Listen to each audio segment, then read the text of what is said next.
Meet Aryan, a 14-year-old who thought school was boring. Homework felt like a punishment, and paying attention wasn't his thing.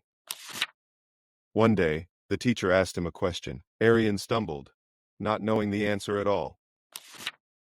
"Aryan, you've got to keep up," said the teacher. "This will be important later." Months later, exam results were out. Aryan opened his report card, and his smile faded. At home, his parents looked worried, not angry. They sat down to talk with him. His dad said, "Son, life gives you chances to build your future. School is one of them. It's about habits."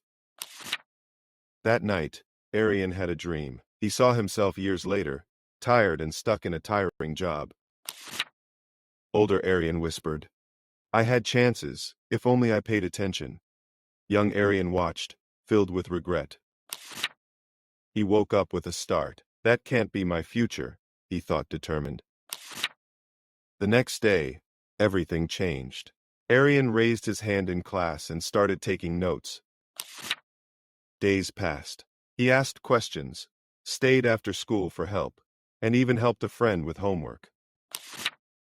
"Now that's the Aryan I've been waiting to see," the teacher smiled. Aryan felt a new kind of pride. At the end of term in the school auditorium, it was time for awards.